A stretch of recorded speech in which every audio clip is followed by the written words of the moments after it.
aquela que escuta de si e se doa? Quem é que entre as mulheres foi a mais pura pessoa? Quem pôde ser a escolhida para ser mãe de Jesus e da igreja também? Procurei, porém não encontrei igual a ela ninguém. Quem é esta que avança suave, transmitindo esperança? Quem é esta que amamentou a mais pura criança? Quem é esta que é cheia de amor, mas ao chegar a dor fica em pé junto à cruz? Essa mulher não é uma qualquer, é a mãe de Jesus. Quem é esta que diz façam tudo o que ele mandar? Quem é esta mais que qualquer outra sabia se entregar? Quem é esta que acreditou, creu e se entregou ao suplício da cruz? Essa mulher não é outra, ela é Maria, mãe de Jesus.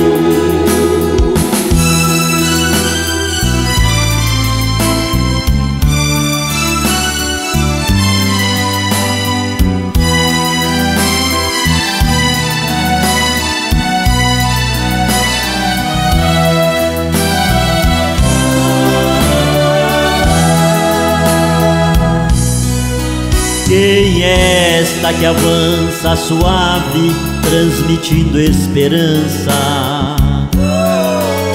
Quem é esta que amamentou a mais pura criança? Quem é esta que é cheia de amor, mas ao chegar a dor fica em pé junto à cruz? Essa mulher não é uma qualquer, é a mãe de Jesus. Quem é esta que diz façam tudo o que ele mandar? Quem é esta mais que qualquer outra sabia se entregar? Quem é esta que acreditou, creu e se entregou ao suplício da cruz? Essa mulher não é outra, ela é Maria, mãe de Jesus, de Jesus.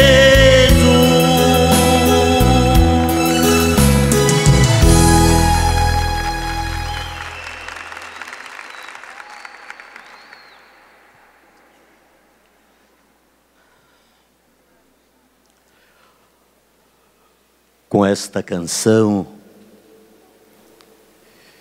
que Deus deu-me a graça de compor a Nossa Senhora, eu quero cumprimentar o reverendíssimo Dom Benedito Beni, bispo da Diocese de Lorena e, consequentemente, bispo da comunidade Canção Nova. Quero também cumprimentar o excelentíssimo senhor arcebispo da Arquidiocese de Belém do Pará, Dom Alberto Taveira, bispo da Arquidiocese a qual pertenço.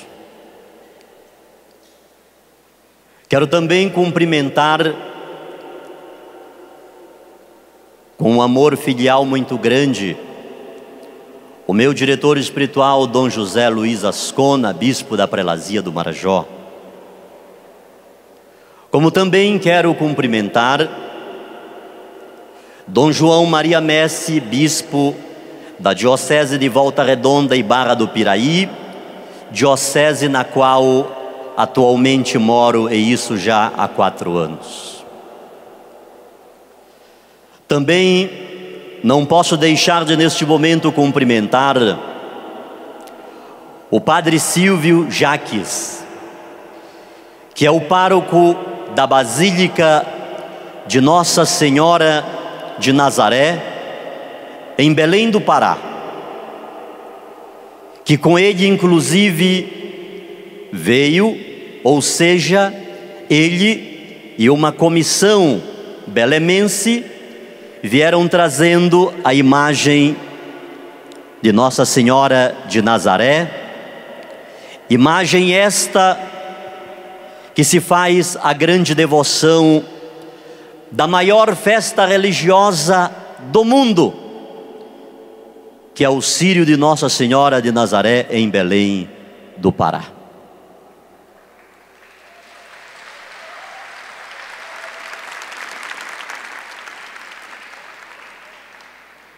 Quero também, com muito carinho e sem muitas palavras para isto traduzir, agradecer em nome de Monsenhor Jonas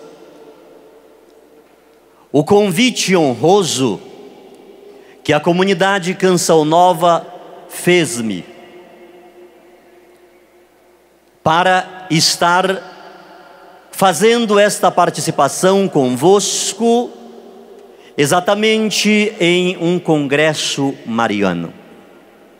Em nome de Monsenhor Jonas, eu cumprimento todos os padres da comunidade Canção Nova e também todos os padres da Diocese de Lorena. E peço a Deus que a graça do nosso Senhor, pela intercessão da bem-aventurada Virgem Maria, possa continuar abençoando esta comunidade, que não há dúvida, não podemos pestanejar em afirmar, é uma obra de Deus, que tem se erguido neste momento da história, para que o nome de Jesus seja conhecido e amado. E eu posso dar um testemunho evidente disso. Eu que a cada final de semana estou em uma cidade, em um estado diferente, por esse Brasil, eu tenho escutado muitos testemunhos de pessoas que têm encontrado Jesus através deste meio de comunicação que é a Canção Nova. Que Deus continue os abençoando, que Deus continue inspirando-os, que Deus continue dando-lhes força para que levem a cabo e a termo esta obra que com certeza podemos dizer não é do homem, mas é de Deus. Gostaria, queridos irmãos e queridas irmãs, de no início desta reflexão, testemunho que convosco farei, a minha história não é novidade. Há mais de 10 anos, a minha história circula em meios de comunicação, na internet, rádio, televisão. A propósito, escrevi este livro que foi lançado pela editora salesiana, que tem o título E Me Chamarão de Bem-aventurada, a história do pastor que aceitou Maria Santíssima. Esse livro não apenas conta a minha história de ingresso do protestantismo ao catolicismo, como também faz algumas referências bíblicas, teológicas, e alguns evidentes testemunhos daquilo que algumas pessoas pensaram e falaram de Maria. Inclusive neste livro eu consegui autorização para colocar aqui um trecho de Martinho Lutero, o grande reformador protestante. Apesar da reforma, nós sabemos que ele praticamente morre com um terço na mão. E uma das mais magníficas reflexões sobre o Magnífica que temos, Martinho Lutero fez. E rapidamente eu partilho com vocês o que o grande reformador protestante disse. Deus é um trecho da sua reflexão sobre o Magnífica. Ele não pode olhar para cima, porque acima dele não há nada para o que ele possa olhar levantando a cabeça. Deus também não pode olhar para os lados, porque não há nada que se lhe ombreie necessariamente, forçadamente. Deus tem que olhar para baixo, porque é embaixo que estão as criaturas. E foi olhando para baixo que ele viu, que ele achou Maria, a serva perfeita do Senhor. Isso são palavras de Martinho Lutero. E é exatamente em função desse olhar de Deus, em função dessa kenosis, desse desalojar-se de Deus, que ele vem ao encontro do ser humano, que ele vem especificamente ao encontro da bem-aventurada Virgem Maria, de onde ela, ao ser vítima, ao ser objeto exclusivo deste olhar, ela então vai dizer: a minha alma glorifica ao Senhor, o meu espírito exulta de alegria em Deus, meu Salvador. E este mesmo Martinho Lutero depois vai dizer: ela não tinha como não externalizar isso em um canto no Magnífica, porque a obra que Deus realizou na vida dela era uma obra que não podia ficar escondida. E essa é uma das razões porque estamos hoje aqui neste rincão da Canção Nova em Cachoeira Paulista, para dizer ao mundo, através do rádio, através da internet, através da televisão, que a obra que Deus realizou na vida de Maria não pode ficar escondida, não pode ficar apagada. Ela é uma luz, e a luz tem que ficar lá em cima.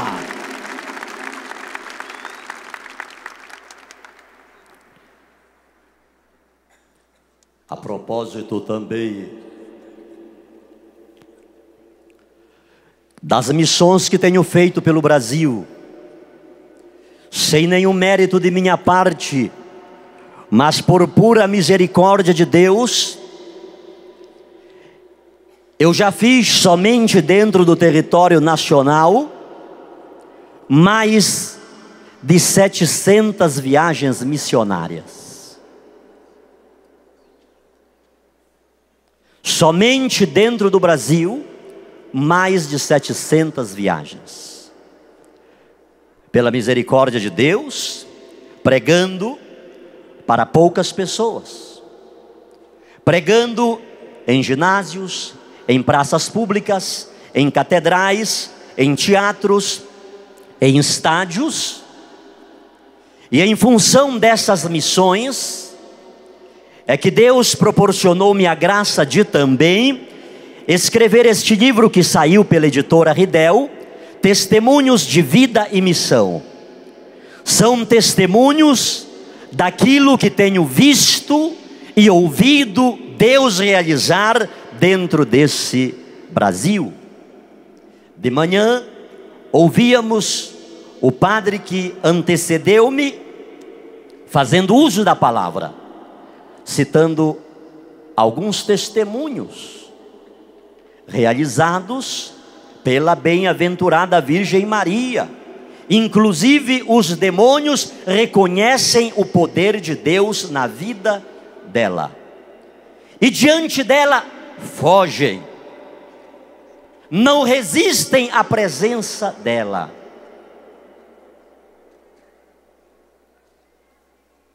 Milhares de exércitos alinhados em ordem de batalha nada podem fazer contra o demônio.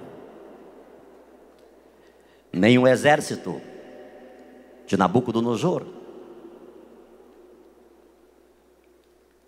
nem os especialistas em táticas de guerra e de captura,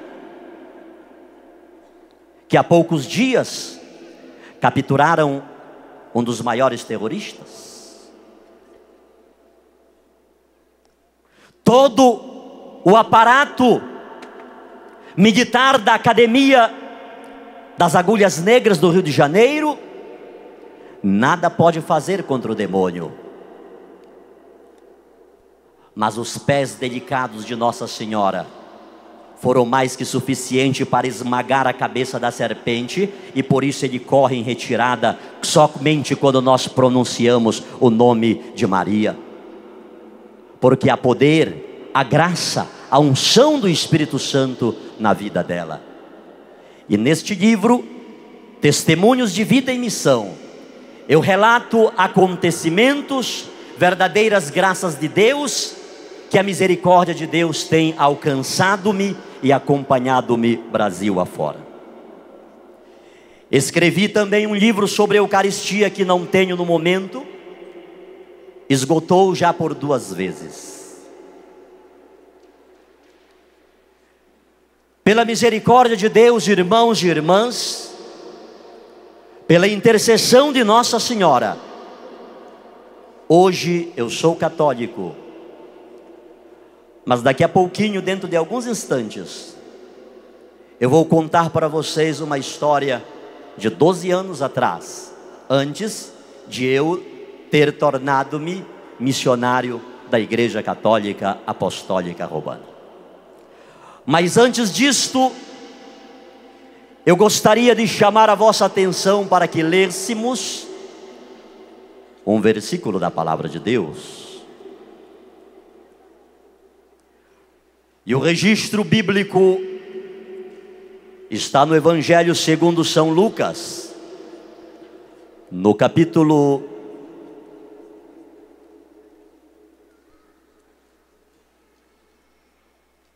35. São Lucas, capítulo 1 e versículo 35. Diz a palavra de Deus: respondeu-lhe o anjo: o Espírito Santo descerá sobre ti,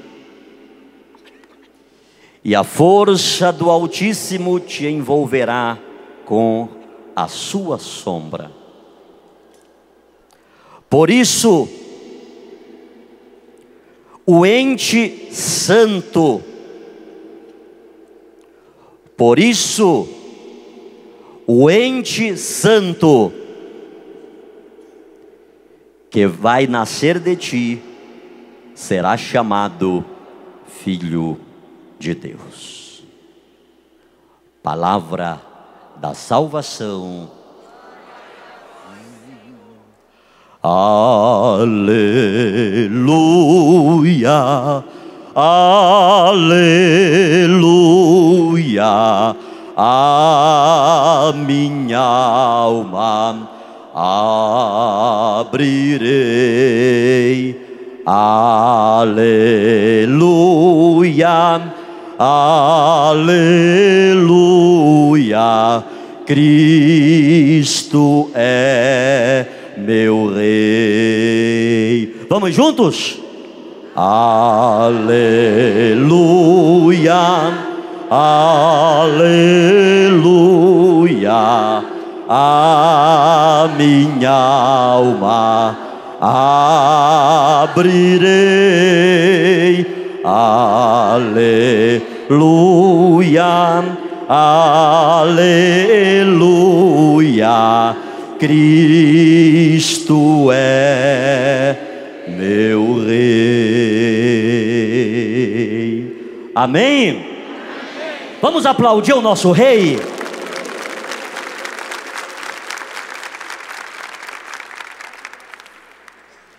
Eu gostaria de colocar nesta reflexão um dos motivos porque nós precisamos dar um espaço maior para Nossa Senhora da nossa vida. Um dos motivos porque Maria não pode, em se tratando da nossa resposta a Deus relacionada a Maria, termos uma fé tímida, colocando Maria em vez de sob a mesa. Não podemos tosquenejar em pensar que seja a vontade de Deus que a luz venha para baixo das cadeiras e das mesas. O próprio Senhor Jesus foi claro em dizer que a luz, ela precisa brilhar. A luz não é colocada sob qualquer objeto, mas sim sobre, para que o seu fulgor possa contagiar o ambiente, para que todos possam ser contagiados com os reflexos que saem, que emanam dessa luz. Todavia, seria arriscado, seria temeroso falar sobre Maria a partir da filosofia, a partir da psicologia, a partir da psiquiatria, a partir daquilo que nós possamos, a partir puramente da nossa razão, pensar, refletir, ainda que aprofundadamente sobre Maria. Ou seja, tudo que possamos falar de Maria a partir de nós, por certo e com muita probabilidade pode cair por terra. Mas quando nós falamos de Maria, ou seja, de Maria Santíssima, a partir da Bíblia, a partir da palavra de Deus, o diálogo muda. O diálogo fica diferente, porque nós estamos falando a partir da palavra do nosso Senhor. E somente neste texto da palavra de Deus que lemos. Este texto é mais que suficiente para que passemos aqui uma semana refletindo sobre Maria, tanto no aspecto mariológico, ou seja, no aspecto da palavra de Deus, como também no aspecto mariano, no aspecto devocional. E quando nós lemos esse versículo, Maria perguntando como se dará isso, e o arcanjo diz: o Espírito Santo virá sobre ti, a sombra do Onipotente te cobrirá, e aquele que vai nascer de ti será santo, filho do Altíssimo. Isso faz-nos lembrar muitas coisas. Isso faz-nos pensar, queridos irmãos e queridas irmãs, na Arca da Aliança, o lugar mais sagrado, o lugar mais santo que havia dentro do santuário peregrino, como também dentro do templo de Salomão. Nós podemos com toda razão dizer que Maria é a mulher da glória, é a Miriam do Shekinah, é a Miriam da glória do Senhor. Porque 3 vezes de forma grande nós vemos a glória do Senhor se manifestar. Quando Deus entregou as tábuas da lei a Moisés no Monte Horebe, esta mesma terminologia nós vamos encontrar lá. A sombra do Senhor se manifestou sobre o monte, e ele fumegava a tal ponto que ninguém podia chegar perto do monte, que morreria. Segundo momento, quando foi erguido o santuário do deserto, onde lá estava a arca da aliança, com 3 coisas: as tábuas da lei, 2 litros de maná e o bastão do sumo sacerdote Arão. Quando foi feita aquela dedicação do santuário, a glória do Senhor se derramou sobre aquela congregação, sobre a arca da aliança, de tal forma, e aquela glória do Senhor tomou conta de todo o santuário, e ninguém pôde ficar lá dentro. Terceiro lugar, quando Salomão edificou o templo do Senhor, quando foi transportada a arca da aliança para o templo, a sombra do Altíssimo, a glória do Senhor se manifestou dentro do templo sobre a arca, e a glória do Senhor foi de uma tal forma esplendorosa, que os sacerdotes, os sumos sacerdotes que lá estavam, não puderam ficar dentro do lugar santíssimo. Era santíssimo não na terminologia que temos hoje, o santíssimo dentro do sacrário. O santíssimo era o espaço separado por uma cortina, que separava o lugar santíssimo do lugar santo, e ninguém pôde ficar dentro do templo.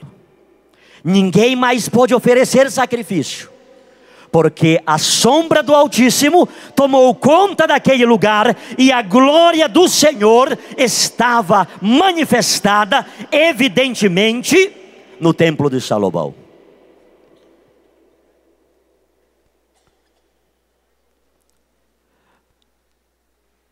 E é só no Novo Testamento, na anunciação do anjo a Maria, que nós vamos encontrar esta glória do Senhor se manifestando novamente. Como acontecerá isto? O Espírito Santo virá sobre ti, a sombra do Onipotente te cobrirá. Aquele que vai nascer de ti é santo e será chamado Filho do Altíssimo. Ou seja, as 3 teofanias do Velho Testamento acontecem sobre Maria. E eis a razão de os padres da igreja, e eis a razão de o Concílio Vaticano II, e eis a razão que muitos são os teólogos que não hesitam em dizer que Maria, ela é a arca da nova e eterna aliança, porque a glória da antiga aliança de forma mais plena repousa sobre ela. E já os padres apostólicos, eles vão dizer para nós que em Maria esta arca se consolida de forma mais cristalina, porque dentro dela, não de forma figurada, não de forma alegórica, está de maneira viva, evidente, clara e palpável o que figuradamente havia na arca da antiga aliança. O que era que havia na antiga aliança? As tábuas da lei. Em Maria não estavam as tábuas da lei, mas estava a própria palavra de Deus, Jesus Cristo, como lemos em São João: no princípio era o verbo, no princípio era a palavra estava com Deus e a palavra era Deus. Dentro de Maria também estava o paradoxo ou paralelo da arca antiga. Na arca antiga havia 2 litros de maná, o alimento que sustentou o povo no deserto por 40 anos. Nós não podemos excluir Maria da nossa espiritualidade, da nossa devoção, porque dentro dela não estava 2 litros de maná apenas, dizendo uma quantidade limitada, mas está o próprio Jesus Cristo, o pão vivo descido do céu, a Eucaristia que alimenta a caminhada de todo cristão.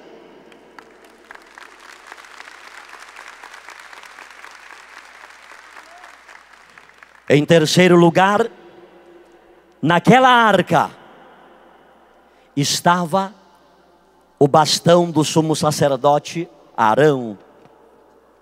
Em Maria não estava uma peça referente a alguém, mas dentro de Maria estava o próprio sumo sacerdote, Jesus Cristo, aquele em cuja mão está a nossa vida, e Ele é a razão maior deste congresso mariano. Amém?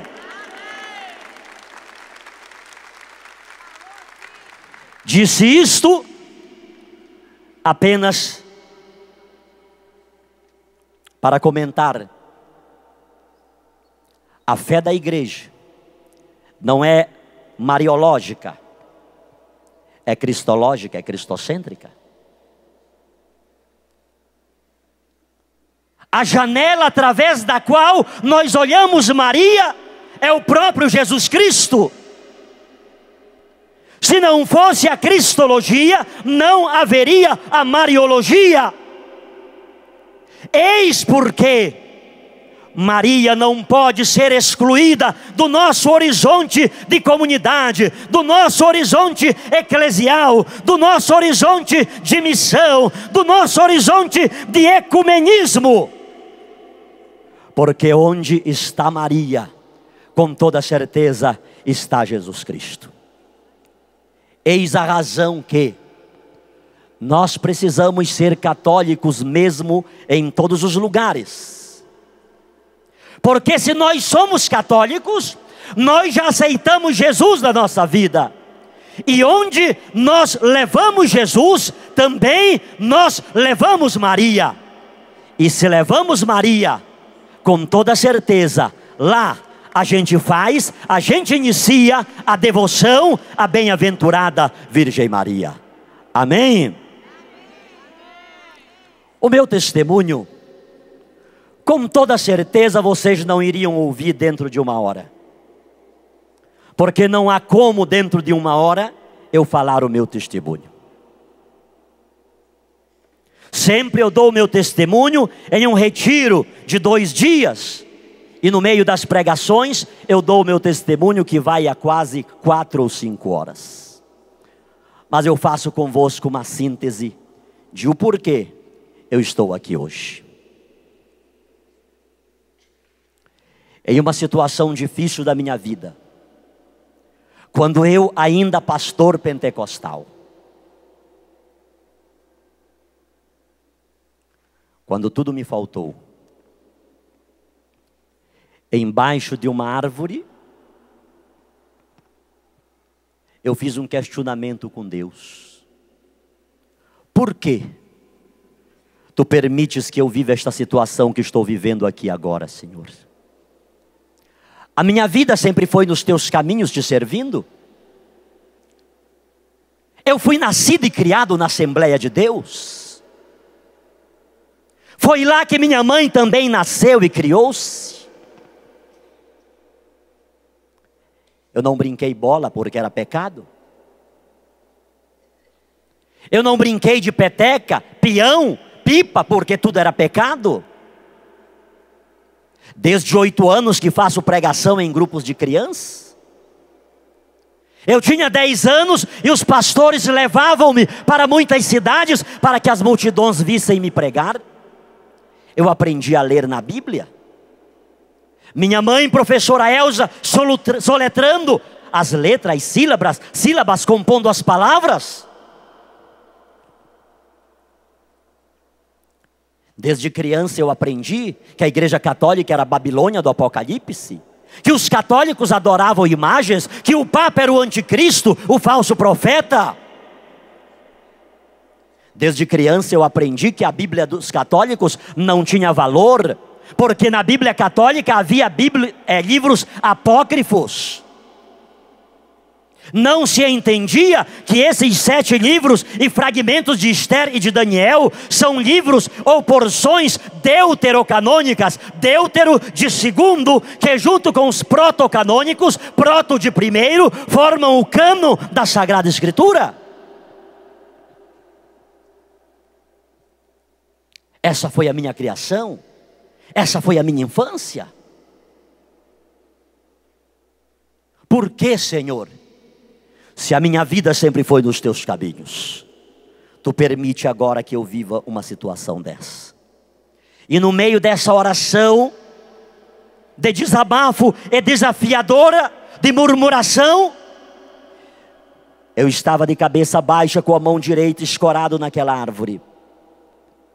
De repente eu começo a sentir uma alegria dentro de mim. De repente começo a sentir uma paz, uma tranquilidade, uma suavidade. E quando eu levanto a cabeça, a uma distância de uns 4 metros de mim aproximadamente, estava uma mulher mais alta que eu, morena, cabelos longos, com uma roupa branca. Simplesmente de onde ela estava, ela disse para mim: não se preocupe, tudo será resolvido. Aproximou-se do pastor Sidnei de Alencar, pegou em minha mão direita e passou pelo meu lado esquerdo como que indo para trás de mim. Imediatamente virei-me na direção em que ela havia ido e simplesmente lá não tinha mais ninguém. Pastor pentecostal. Caí ajoelhado, com as mãos erguidas, dando glória a Deus, aleluia, glorificando ao Senhor, falando em línguas estranhas, convicto de que, naquele momento, que eu achei que tudo me havia faltado, Deus enviou até o pastor Sidnei de Alencar um anjo, na aparência, na forma de uma mulher. Contei isso para vários pastores, e isso preguei em muitos lugares do Brasil. Sempre que eu pregava sobre a existência dos anjos, eu terminava dando esse testemunho, dizendo que os anjos do Senhor nunca nos abandonam, sempre estão perto de nós. 2 anos após esse fato, fui convidado para fazer uma pregação no estádio do Castelão, na capital maranhense, São Luís. Saí do estado do Amapá e passei pelo estado do Pará, de onde sou natural e onde mora a maioria de meus familiares, inclusive minha genitora. E na madrugada do dia 16 de dezembro de 1998, eu tive um sonho.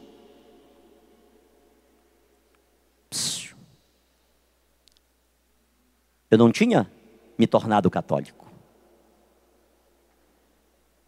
O que tinha acontecido com o pastor Sidnei, Deus enviou um anjo na aparência, na forma, no aspecto de uma mulher e nada mais que isto. Na madrugada do dia 16 de dezembro de 98, na cidade de Santa Isabel, na casa do meu sogro, eu tive um sonho. Naquele sonho eu estava olhando uma imagem católica que depois fui saber tratar-se ser a imagem de Santa Isabel de Portugal, que é padroeira da cidade de Santa Isabel. Aquela imagem está sobre uma pilastra de uns 4 ou 5 metros na entrada da cidade de Santa Isabel. E de repente, como que flutuando ao lado daquela imagem, aparece aquela mesma mulher que havia aparecido-me embaixo da árvore há quase 2 anos, a partir daquela data de 16 de dezembro de 98. A mesma pessoa, aquela roupa branca, aquele cabelo longo, morena. E naquele sonho, ela disse-me o seguinte: eu te escolhi, não temas. Tu converterás multidões antes do grande acontecimento. Encontrarás um que tudo te explicará. Muitas lutas enfrentarás, mas terás a vitória. O que tu queres, não te preocupes, tudo será resolvido. Acordei às 3 horas da madrugada. E a minha esposa incentivou-me a escrever essas palavras diante da tensão que eu fiquei. E como eu não consegui mais dormir, ela disse: por que você não ora, que Deus vai lhe dar uma resposta. 2 dias após isso, eu iria pregar para milhares de pessoas em um estádio. Ajoelhei ao lado da cama e comecei a chorar diante de Deus, pedindo-lhe um discernimento. O que seria aquilo? Por quê? Porque naquele momento eu tive uma certeza. Não era um anjo de Deus, era algo do demônio.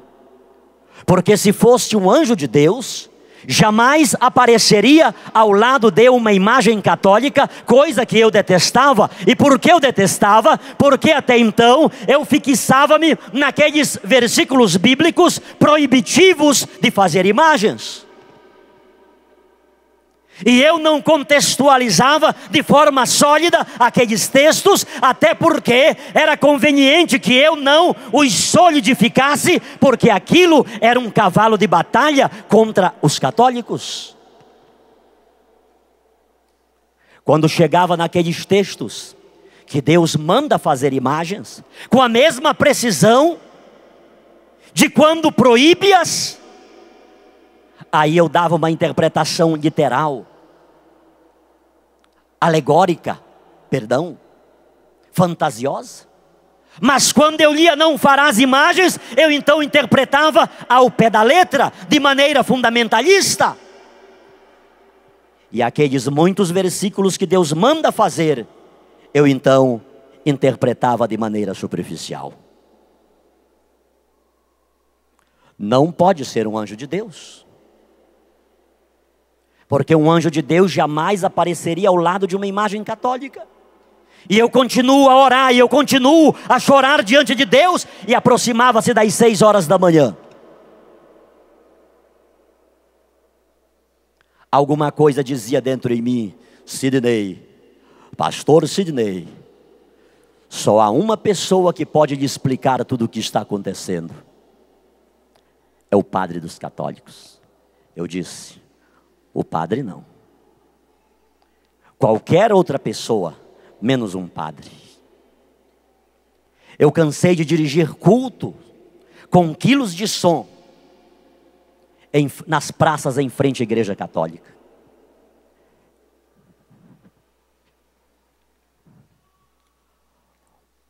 Hoje a Bíblia que eu tenho aqui, não se assustem, é uma Ave Maria.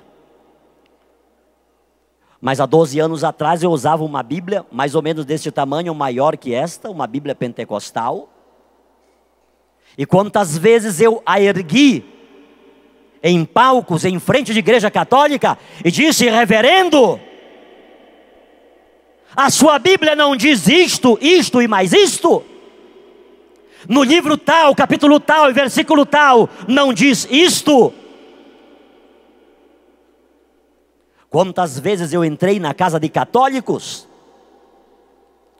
e os fiz quebrar imagens?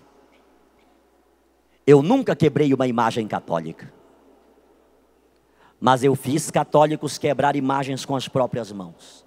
Eu vi católicos destruir oratórios inteiros.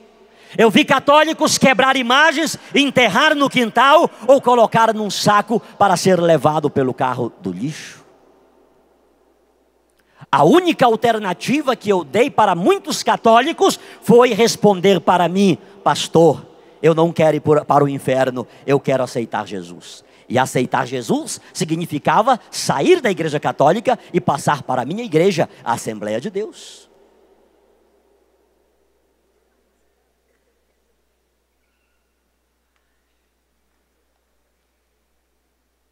E aquela voz se foi fortalecendo dentro de mim, dizendo: é o padre.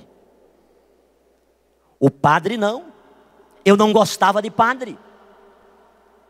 Eu dizia que os católicos só eram errados por causa dos padres que não ensinavam a verdade para o povo. Eu dizia que eles eram aqueles fariseus dos quais Jesus falou que estavam na porta, não entravam e não deixavam ninguém entrar. Mais que isso, eu dizia que o Papa era o anticristo, o falso profeta. E aquela voz foi dizendo: mas é o padre. Já se aproximava das 6:30 da manhã. Tomei um banho, aprontei-me e pela primeira vez na vida dirigia-me a uma igreja católica. Ao chegar à frente daquela igreja, informaram-me que o padre só chegaria por volta das 9 da manhã, uma vez que fora celebrar em uma comunidade. Pediram que eu aguardasse dentro da igreja, o que eu não quis fazer, porque não queria me contaminar dentro da igreja dos católicos. Fiquei lá na porta e escutei um barulho dentro da igreja. E eu aproximei-me da porta para ver o que estava acontecendo dentro da igreja. Não consegui ver muita coisa dentro da igreja. Tudo que avistei lá no fundo foi uma luz vermelha. E naquele momento, escandalizado, meu Deus, é por isso que os católicos são do jeito que são? Até luz vermelha tem dentro da igreja deles? Lá no meu estado, Pará, luz vermelha é 2 coisas apenas. Mas o sol estava muito forte. Eu entrei e sentei no primeiro banco próximo à porta. E uma vez sentado, consegui ver o que estava acontecendo. Próximo ao altar, estava uma pequena mesa coberta com uma toalha branca. E sobre aquela mesa estava um objeto grande, dourado. Era uma âmbula, mas eu não sabia o que era. Aquelas poucas senhoras que lá estavam, ajoelhadas, estendiam as mãos na direção daquela âmbula e chamavam de Jesus para aquilo. Jesus, nós te amamos, nós te louvamos, nós te adoramos. Faziam pedidos para Jesus. E tinha uma senhora que chorava muito. E eu então, mais uma vez, sarcasticamente, ponderei: meu Deus, como se não bastasse esse monte de imagens que os católicos adoram, veja agora quem é o Jesus dos católicos. É uma panela, só porque eu acho que é de ouro. Isso era eu, irmãos. Isso é apenas para dizer-vos o tamanho da minha ignorância, que eu falava da igreja católica sem dela nada conhecer. Já sei porque Deus me trouxe aqui. Era para eu ver esta cena ridícula. Ir lá e dizer para essas senhoras que isso nunca foi, não é e jamais será Jesus.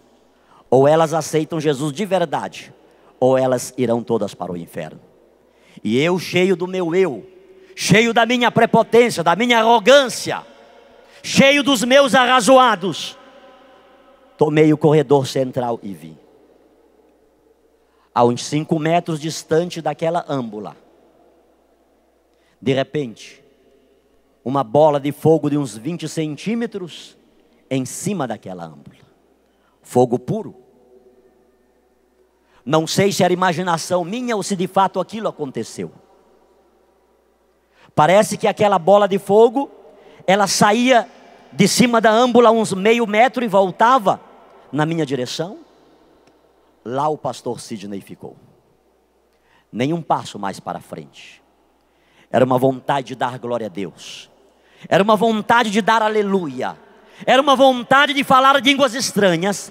Mas eu tinha certeza que estava dentro de uma igreja católica. E eu, como pastor, dizia que o Jesus dos católicos era um Jesus morto. Ele não andava, ele não falava, ele não ouvia, ele não pegava, ele estava pregado na cruz. E ele não podia fazer nada pelos católicos.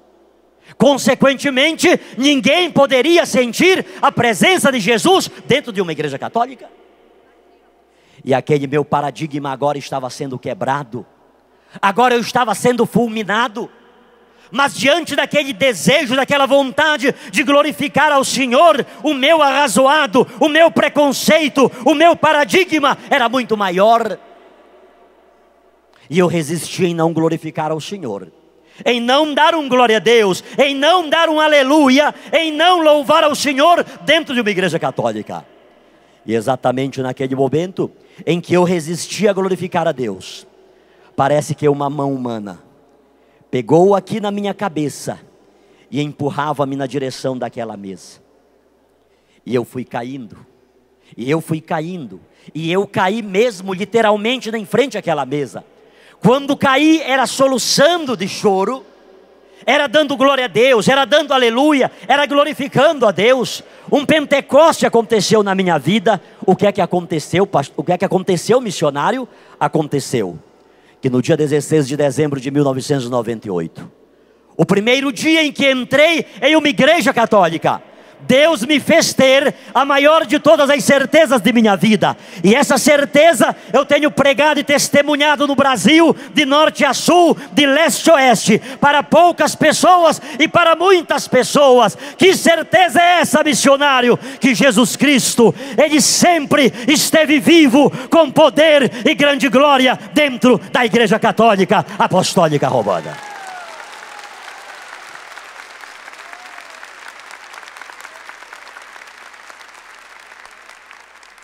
Quando dali levantei, já era uma outra pessoa. Levaram-me aos bispos, a vários padres, e depois de longa conversa, eu superficializei tudo aqui convosco. Depois de detalhes, eles chegaram a uma conclusão. Pode ter sido. Ninguém disse que era. E eu não ando dizendo isso para ninguém. Pode ter sido uma aparição de Nossa Senhora. Para mim,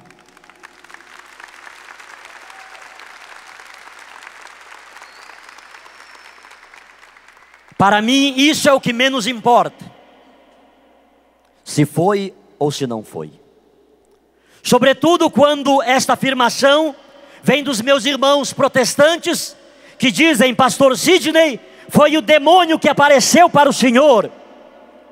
Eu chego a dizer hoje: bendito seja Deus por esse demônio que apareceu para mim, porque esse demônio fez com que eu me curvasse diante da presença real de Jesus, em corpo, sangue, alma e divindade, e aceitasse Maria, mãe de Jesus, como minha mãe também.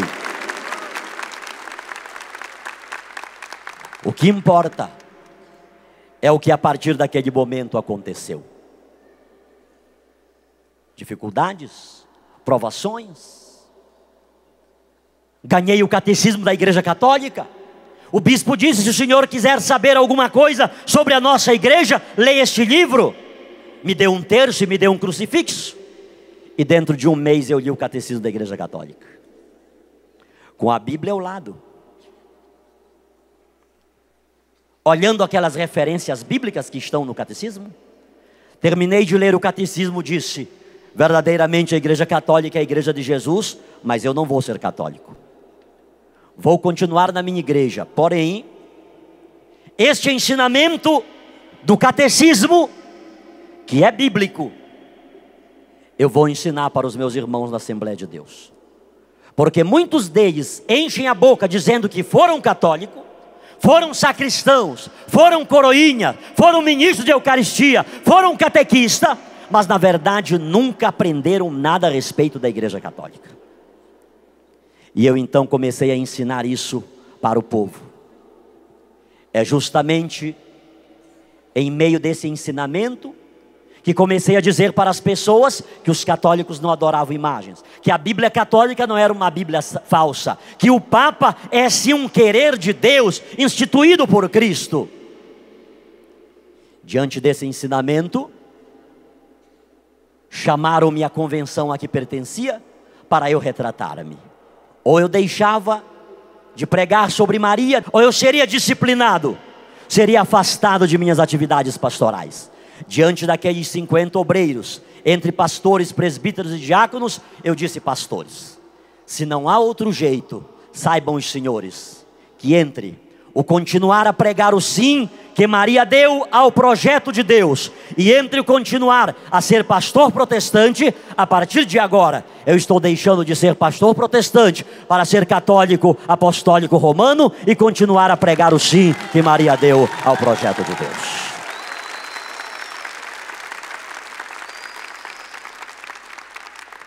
Fique de pés um minutinho, por favor. Mais que falar de Maria, mais que falar de Maria, sobretudo a partir da teologia, a partir da Bíblia, é viver com Maria. Mais que falar de Maria, é tê-la como mãe, é tê-la como intercessora. Não é mérito meu, desculpem-me, que não fiz aqui nenhuma coisa nem outra agora. Mas as pregações que tenho feito por esse Brasil, não são méritos meus. Não são méritos daquilo que estudei teologicamente na Igreja Católica uma outra vez. Não é mérito de eu ter um bispo como Dom José Luiz Ascona, que viver com ele uma hora é passar um retiro espiritual, sobretudo lá no Marajó.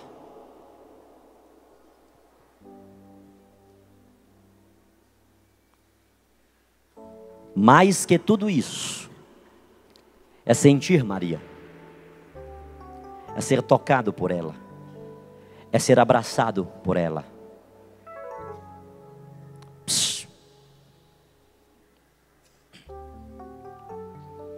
Neste livro, que não tenho à venda nenhum dos dois, há um testemunho de uma protestante pentecostal. A propósito, a minha querida mamãe, professora Elza.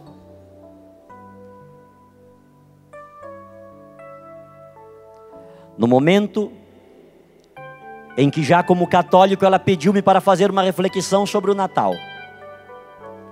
No momento em que meu irmão faleceu, aos 40 anos de câncer no estômago. Tanto naquele dia do Natal, quanto no dia em que Haroldo falecia, a irmã Elza,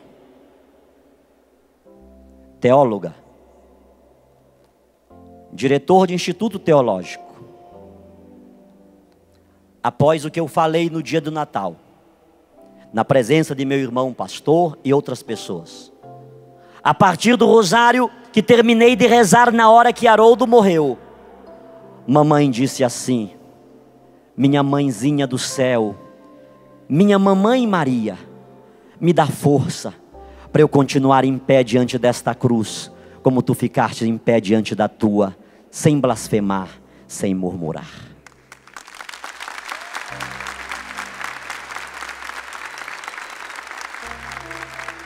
Minha mãe continua na Assembleia de Deus, mas aquela mesma mulher que me expulsou de sua casa, quando me tornei católico, ela abraçou-me, pediu-me perdão e disse: meu filho, continua na igreja católica, porque nós sabemos, eu sei teologicamente, foi de lá que todos nós saímos.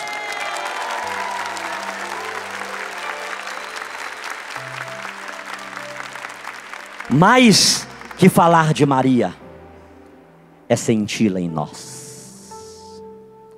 Mãezinha querida, acolha-nos, os degredados filhos de Eva, que vivemos gemendo e chorando neste vale de lágrimas. Eu quero, mãezinha em especial, Virgem de Nazaré, Mãe puríssima, Mãe castíssima, vaso insigne de devoção, acolhe, mãezinha, aquela filha, aquele filho que está ali em casa, aqui no Brasil, fora do Brasil, que nos escuta no rádio, que nos acompanha na internet, que nos assiste na televisão. Eu sei, mãezinha, o que você fez na minha vida, e você pode fazer na vida desse filho, dessa filha que nos acompanha agora. Pela tua intercessão, mãezinha, que aconteça essa libertação, que aconteça essa cura, essa restauração, essa renovação. Que pela tua intercessão, mãezinha querida, continue a se derramar sobre todos nós, nós que aqui estamos neste rincão, a bênção que sara, que liberta, que restaura, que renova, em nome do Pai, do Filho e do Espírito Santo. Amém, amém, amém.